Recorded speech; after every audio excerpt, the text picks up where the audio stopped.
We'd like to toast the fact that Faith Lutheran School of Plano has been having Shakespeare dinner theaters for 20 years. 20 years.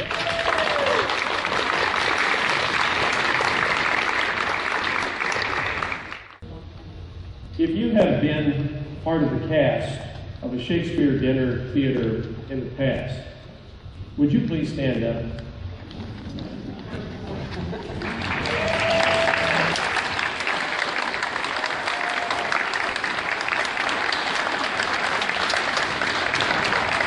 Isn't that great?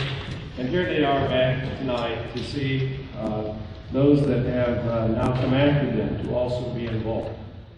Gut essen und trinken, auf Leib und Seele zusammen.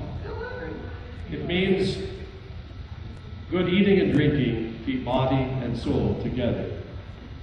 So we not only toast the dinner part of our gathering tonight, but also the theater part. Thank God for the gift of William Shakespeare and also for the talent of our students. So, here, here, let's go.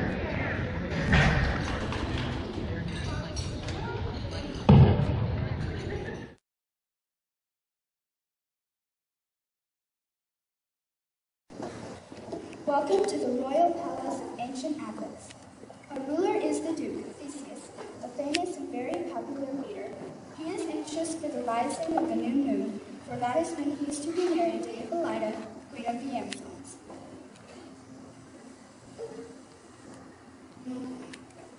Watch closely this day, for the sights are about to see may trick the eye.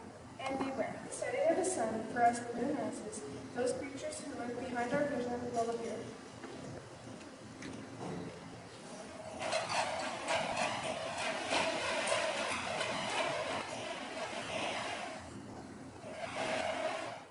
Thinks how slow this old moon waves. 4 days will turn to night. 4 nights will quickly dream away the tide. And then the moon, like a silver bow, shall behold our wedding ceremony. Hippolyta, I wound thee with my sword, but I will wed thee with pomp, triumph, and reverence. In the city of Athens, there is the law which gives to fathers the power of compelling their daughters to marry whomsoever they wish them to marry. If the daughter should refuse to marry the man her father has chosen to be her husband, the father is empowered by this law to cause her to be put to death. Fathers will have to threaten their daughters with the terrors of the law, even though most desire not to cause the little girls death. It was on the day that Theseus and Hippolyta were discussing their wedding, when an old man, whose name was Aegeus, came before Theseus to complain that his daughter Hermia would not marry the man her father had chosen for her. Happy be Theseus, I renounce take. Thank you. What's the news? Full vexation, I come with complaint against my daughter Hermia. Aegeus wishes his daughter to marry Demetrius, but feels Lysander, another young woman in Athens, has fallen her heart with amongst her days may see peace. With cunning, has Lysander filched my daughter's heart and turned her obedience, which is due me, to stubborn harshness.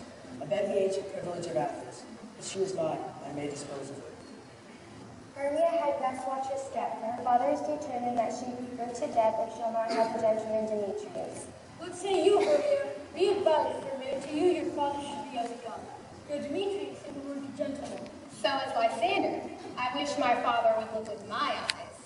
Hermia pleads with Theseus to let her marry the man she loves instead of her father's choice for her. She asks what fate may befall her if she refuses to wed Demetrius. Your fate, either to die or forever give up the society of men. Therefore, fair Hermia, question your desires. So will I grow, so live, and so die, my lord. Yes, I will join a nunnery before I ever marry a man I do not love. Relent, sweet Hermia, and Lysander yields my certain rights. You have your father's sword, Demetrius. Let me have Hermia's. You marry him. Demetrius and Lysander continue to argue over the beautiful Hermia until finally Theseus bids them to follow the law. For you, fair Hermia, try to see things your father's way. I cannot change the law. Come, Hippolyta.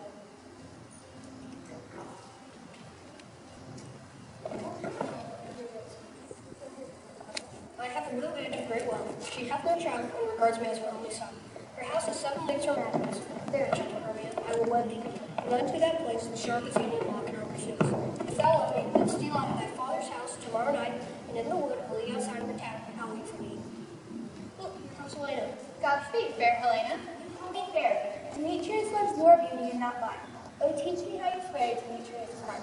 The more I hate him, the more he follows me. The more I love him, the more he hates me. His folly, Helena, is no fault of mine. None but your beauty would that fall in mine. Take comfort. He no more shall see my face. Lysander and I will fly away from this place.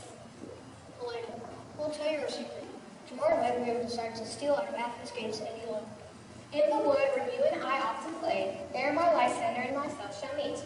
Farewell, sweet playfellow. Pray for us, and good luck grant thee thy Demetrius. Oh, how happy they both are. Throughout Athens I am thought of as fair as she. But what of that? Demetrius thinks not so. I will tell him of their plight, so at least for this intelligence I'll have his thanks. I thought that the elopement was to be a secret. Helena's decision to tell Demetrius what she knows is certainly ungenerous. I am not sure why she has chosen this course except for the pure pleasure of following the man she loves to the wood, for she well knows that Demetrius will go in pursuit of Hermia.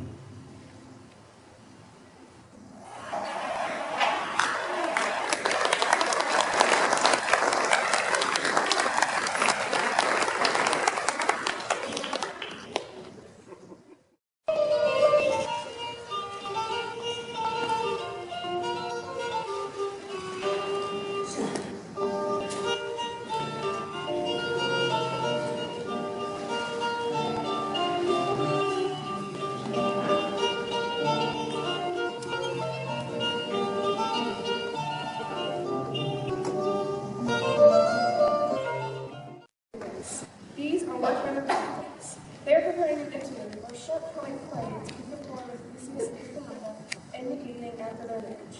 They have agreed to meet to pass out parts and set time for rehearsal. Peter Quaid's carpenter is in charge, but it is not easy dealing with these miscreants. He meets with nothing but objections, mainly from the most obnoxious fellow named Big Bottom. First, Peter points, say what the play is about, then read the names of the actors. Our play is the most lamentable comedy, the most cruel death of Tyrus and Elizabeth. A very good piece of work, I assure you. Now, Peter points, call forth your actors. Answer as I call you. Nick Bottom, the weaver. Ready, name a part name of the play.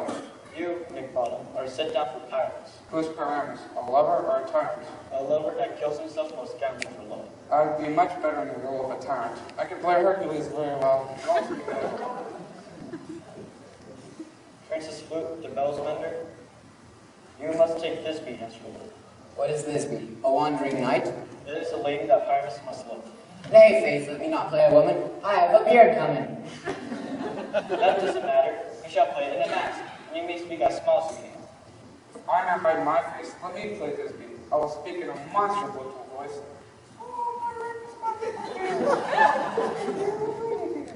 No. You must play Pyramus, and Flute, you play Thisbe. Roland Starveling, the tailor. Here, Prince. Ron Starveling, you must play Thisbe's mother. Tom Snap, the tinker. Here, Peter Quince. You must play Pyramus' father, myself, Thisbe's father. Snug, the joiner, you the lion's heart. Have you the lion's heart written? If you have, give it to me, for I must still study. Let me play the line. I will roar through any man talk good to him. Roar! If Bottom has his way, they won't need anyone else for a part. As you can see, the workmen continue to argue over the parts they'll play until all is decided and they agree to meet in the forest to rehearse.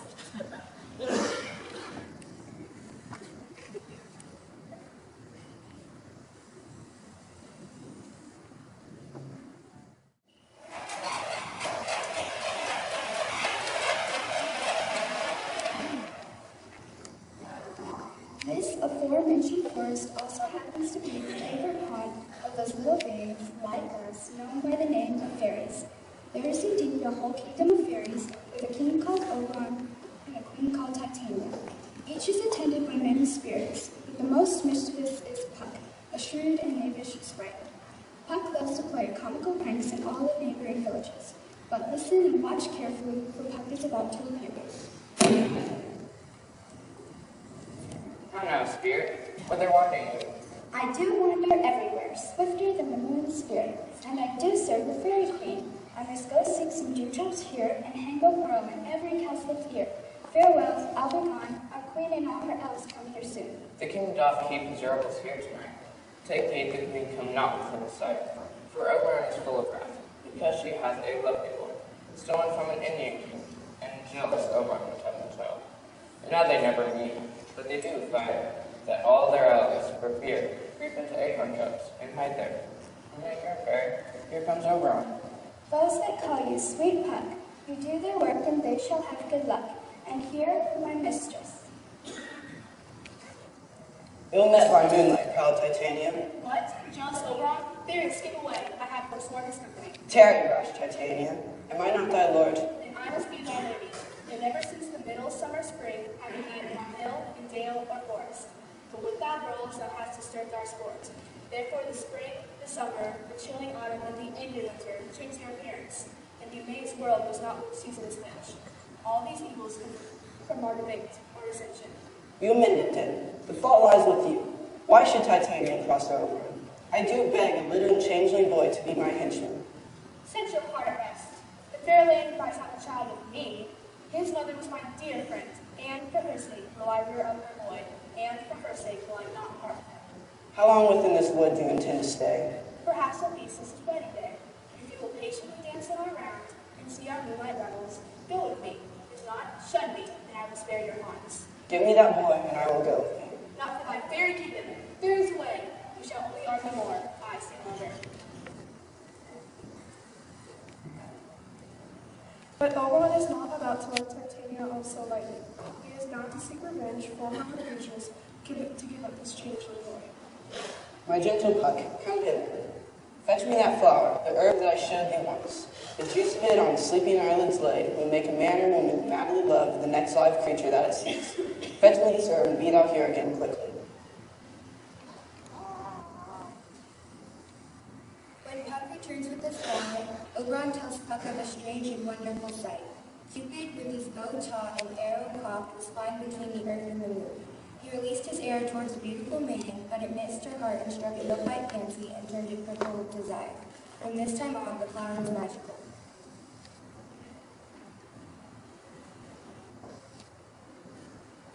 Now, Oberon's plan is to squeeze a drop of the flower's liquor onto Titania's eyelids while she is sleeping, knowing that when she awakens and looks upon be it a lion, bear, wolf, owl, or meddling monkey, she shall pursue it with the soul of love.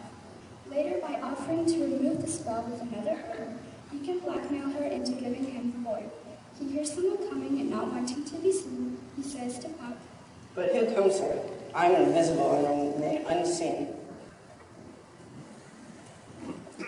I love thee not, therefore pursue me not. Where is Lysander and fair Hermia? You've told me they have been stolen into this wood, and I cannot see my Hermia. Get away, do not follow. You draw me like a magnet. Leave your power to draw, and I shall have no power to follow you. Do I not speak fairly to you? Do I entice you, or do I in plainest truth tell you I cannot nor will not love you?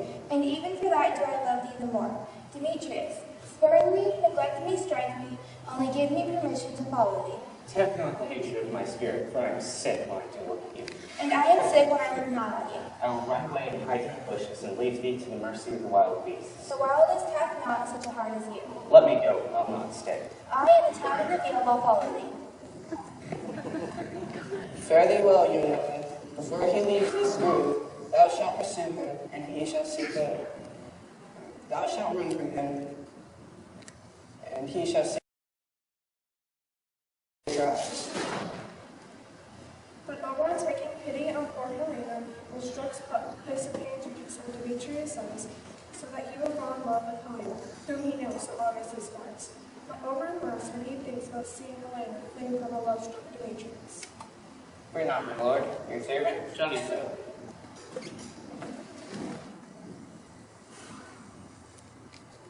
In another part of the wood, Titania sends various subjects off to sing and make merry while they attend to their business of curing wild roses of cankers, killing bats to use their wings for fur coats, and frightening owls away.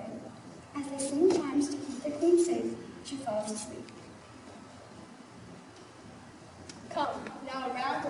strong. Sing me now a sing, and to your places to let me rest.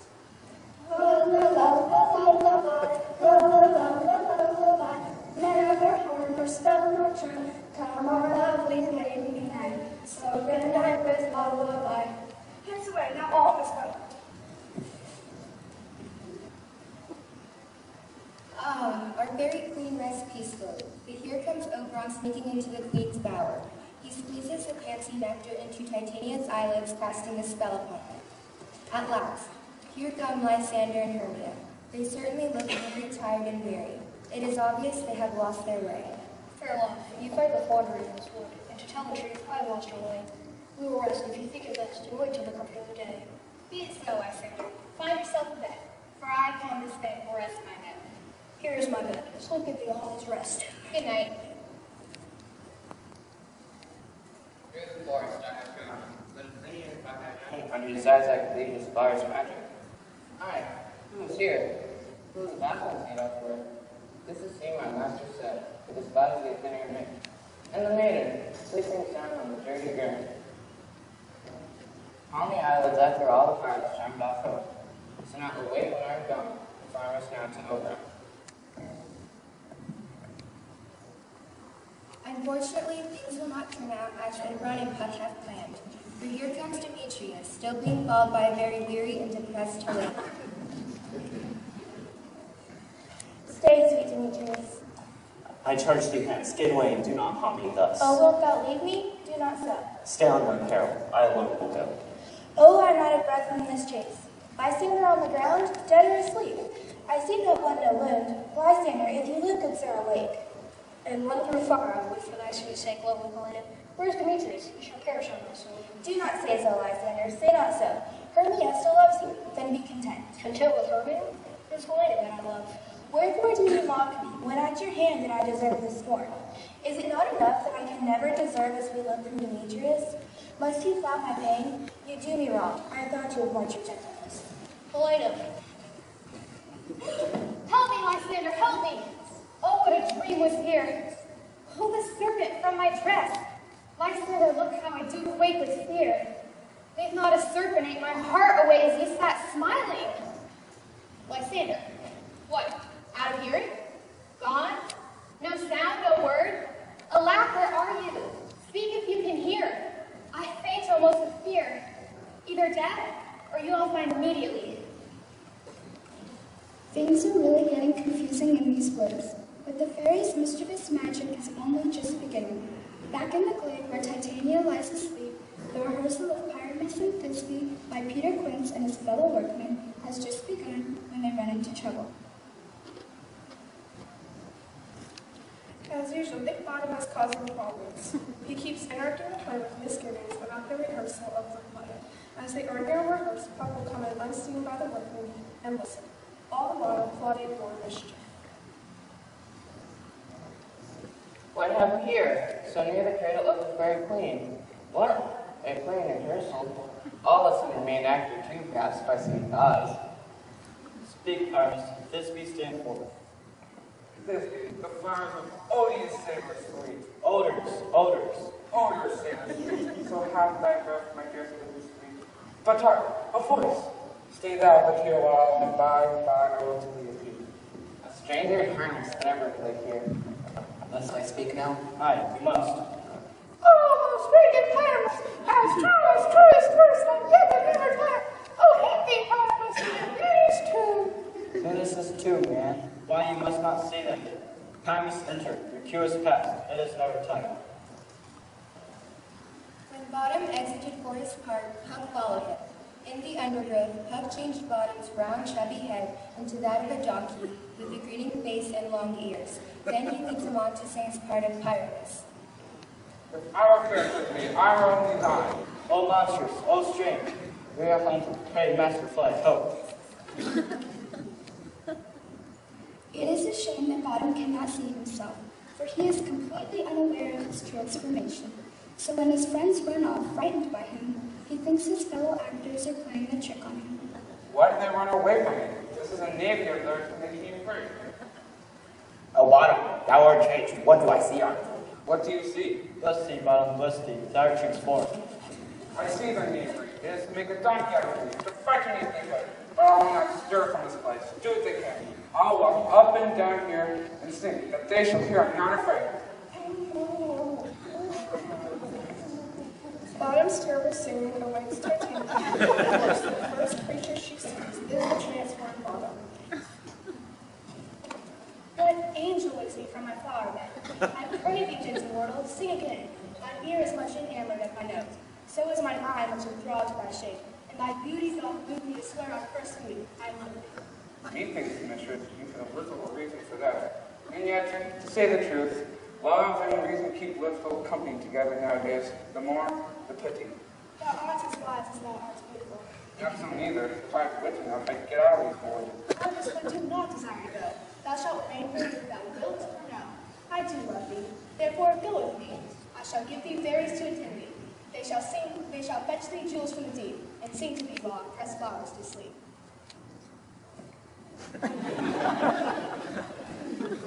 Titania soon calls all her fairies to attend Bottom and lead him to her bower. Bottom seems to take it all in stride. He has such a good opinion of himself that nothing, absolutely nothing, surprises him. Be kind and courteous to his gentlemen. Give him apricots and blueberries. The honey bag steal from the bumblebees. Pluck the wings from the painted butterflies, and fan the moon wings from the sleeping eyes. Nod to him, elves, and do him courtesies. Hail, mortal.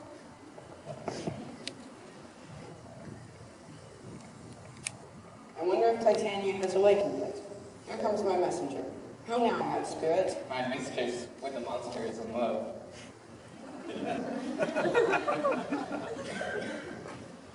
Puck proudly reports to Oberon that he has broken up the rehearsal of the players and scattered the actors, that he has changed Nick Bottom into a man with a donkey's head, and his best achievement, he has caused Titania to fall in love with the donkey-headed Bottom. This falls out better than I would plan. But hast thou yet launched the love juice on the Athenian's eyes as I told thee to? I did while he was sleeping, but the Athenian woman by his side, that when he wakes, by force she must be I. Stand close. This is the same Athenian. This the woman, but this not the man. Oh, why rebuke me when I love you so? If thou hast slain my sailor in his sleep, plunge in the knife and kill me too. Why would he have left his sleeping Hermia? It cannot be but thou hast murdered him. Where is my Lysander? I good Demetrius, wilt thou give him to me? I had rather feed his carcass to my hounds. Oh, once so true for my sake. Hast thou killed him sleeping? A brave touch. I am not guilty of Lysander's blood, nor is he dead, for all I know. Oh, I am sleepy. What hast thou done? Thou hast made a mistake and laid the love juice on some true lover's sight. This is true love turned, not a false turn true. I'm sorry, master. Can this be mended? Oberon bids Puck to seek out Helena and bring her to him. Obediently, Puck puts away, and Oberon drops the juice of the purple flower on Demetrius' eyes and pronounces a spell, which will restore the love he once had for Helena. Captain of our fairy band, Helena here, and the youth mistook by me pleading for her love. Shall we watch? Lord, what fools these mortals be. The noise they make will cause Demetrius to wake. Then both of them love her. Those things do best please me. That kind of nothing mischief. Why should you say that I will score? Look, when I vow, I weep. You do advance and mock me more and more. Your vows are Hermia's, you love only her. No, Demetrius loves her, and he loves not you. Oh, Helena, God is perfect fun. To what, my love, shall I compare thee? But let me kiss you. Helena is dismayed over what has happened. When we first met her, she was saddened that no one loved her. Now she does not know what to do with two ardent suitors. As she is trying to find a solution to her monstrous problem, Hermia enters. This should be very interesting to watch. Lysander, found! Why did you leave me so unhiding? Why should I stay when death doth call me? Hello, fair Helena. Why do you seek me? Can you not see the hate under you that made me leave thee so? You speak not as you think. It cannot be. If you find all this confusing, imagine poor Helena. She decides that Lysander, Demetrius, and her once dear friend Hermia are all in a plot together to make just of her. Injurious Hermia, most ungrateful maid, is all our friendship forgotten? Are you conspiring with these two men and escorting her poor friend? It is not friendly. I'm amazed at your words. I scorn you not. It seems that you scorn me. Have you not sent Lysander and Scorn to follow me and praise my eyes and face? And your other love, Demetrius, to call me goddess divine? It is misery to love and be unloved. This you should pity rather than despise. I understand not. What do you mean by this? That's right. Keep up the show. Counterfeit sad looks. Make faces upon me when I turn my back. Wink at each other. Make jest of me. If you have any pity, grace, or manners, you would not tease me so. But very well. Pardon my offense. Helena, stay. Hear my excuse. My life, my love, my soul. Fair Helena. Oh, excellent. Do not tease her so. If she cannot entreat, I can compel. Thou canst compel me no more than she can entreat. Helena, I love thee. By my life I do. Thou prove any man false that says I love thee not. I love thee more than he can do. Is that so? Then come, prove with your sword.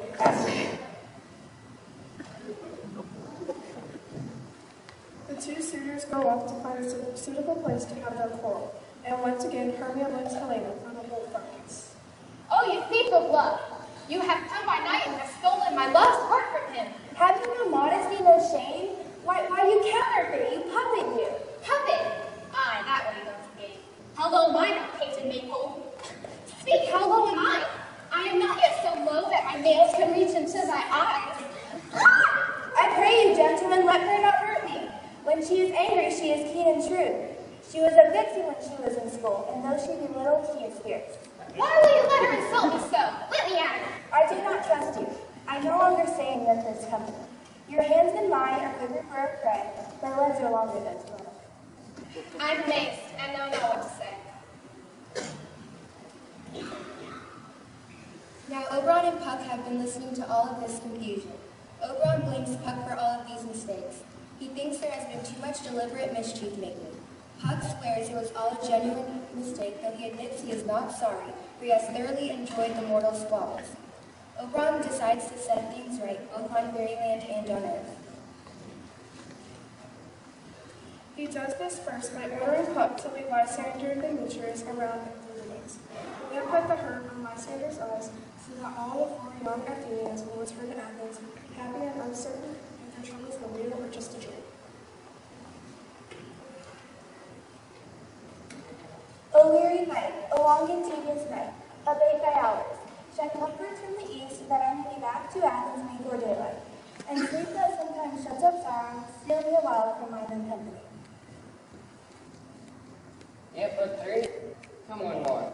2 of both kinds make it 4. Here she comes, Christian's head. Cupid is a knavish lad, thus to make 4 females mad.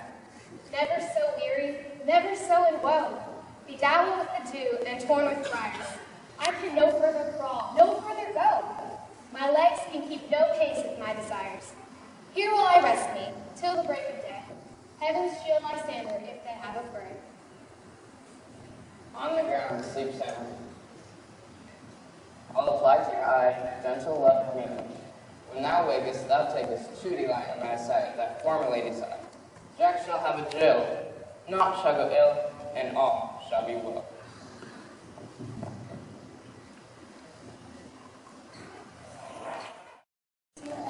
And kiss that fair large ears, my dear. Where's Pink Blossom? Daddy! Scratch my head, Peace Blossom. Where's the cobweb? Daddy, what is your rope? Nothing, good mistress, but to help Peace Blossom to scratch. I must do the barber's, for methinks a marvelous hairy about the face, and I'm so good tender by things, my hair does tickle me, I must scratch. Wilt thou hear some music, my sweet love? I've a reasonably good ear in music. Let's hear some music. For say, sweet love. People stir me, for the feeling of sleep come upon me. Sleep thee, and I will wind thee in my arms. Fairies be gone. Oh, how I love thee, how I dote on thee. Here comes Oberon. Although he finds the picture of the very queen with her arms around her donkey very humorous at first, he soon begins to pity Titania.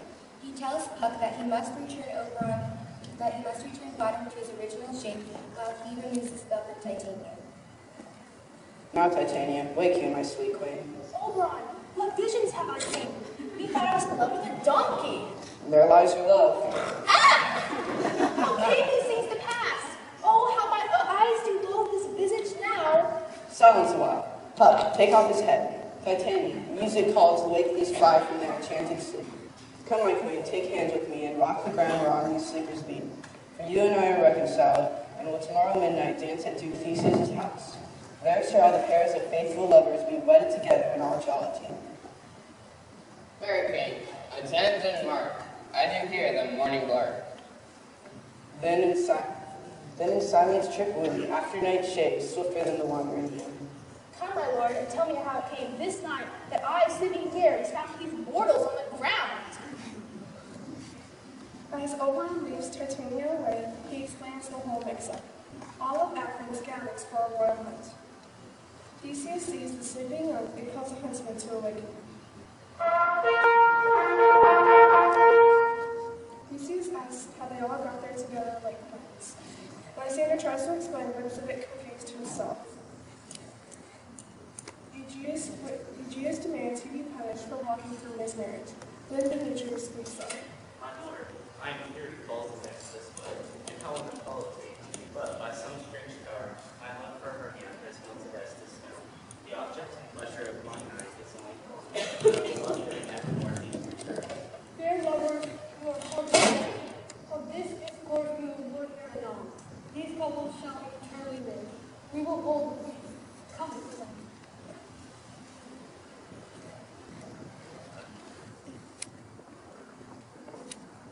My comes calling, and I'll answer. Hi, ho! Peter Quince? Luke the Bell's member? They stole away and left me asleep. I have had the most rare dream. You thought I was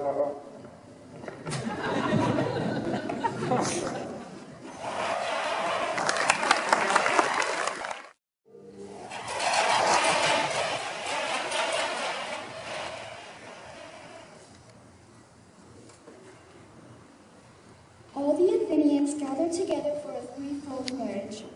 The workers have assembled ready to present their play for the festivities. If you look closely, I'm sure you'll see the guests from the fairy kingdom as well. Too strange, my Theseus, the story that these lovers speak of. More strange than true. I never believed these antique fables nor these fairy stories. Imaginations play strong tricks. Where are the players? Ladies and gentlemen, perhaps you may wonder at this show, but wonder on, till the truth makes all things plain. This man is Pyramus, if you know, and this beauteous lady is this. In the same interview, it doth befall that I, once not by name, must play us a wall between which the two lovers, Pyramus and Disney bid, was perceived to be often. Listen to the whole firewall. I kissed the wall, not your lips at all. Now you learn these two straight away. Kind life, kind death, I come with her to live. Thus have I, wall, my part discharged, so have being done, away wall doth go. This is the silliest stuff I've ever heard. Shush, here come two noble beasts.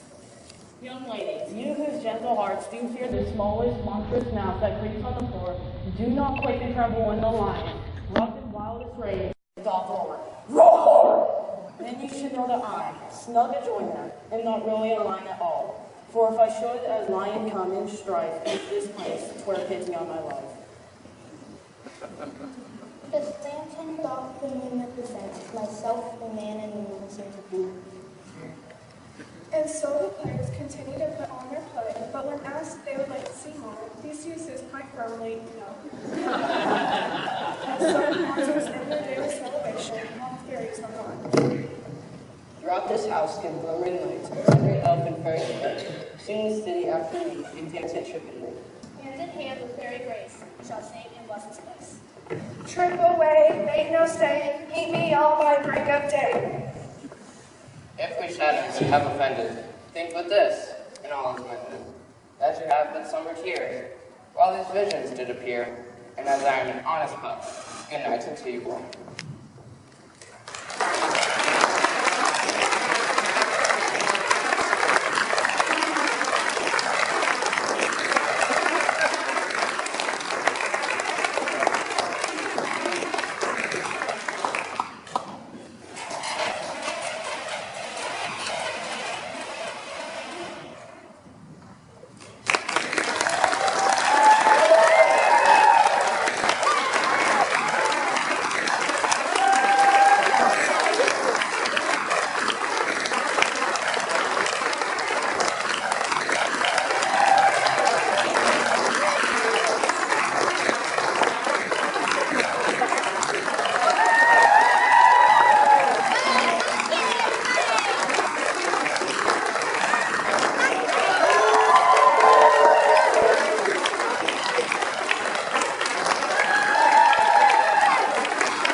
they did very well from there.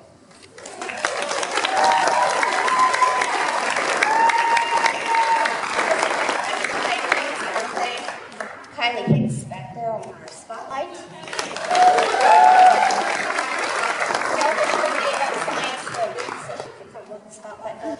Sorry, Kylie, none of the signs on working. And Mrs. Tashek back there on our right. And all the parents and volunteers, everybody who put this wonderful dinner together and our beautiful set and fixed up some costumes and all the other things. Thank you very much. Thank you.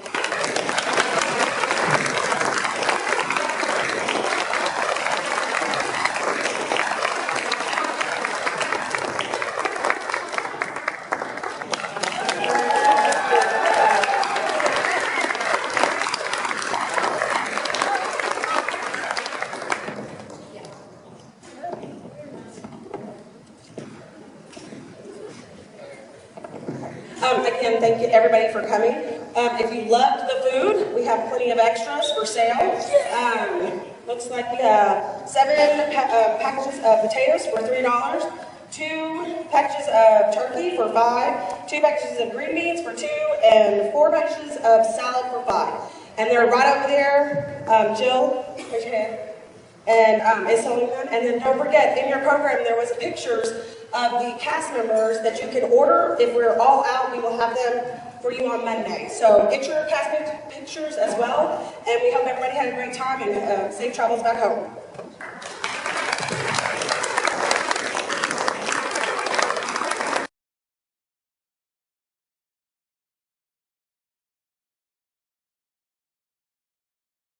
Since you're so good at it, why did you do this one? I can't see.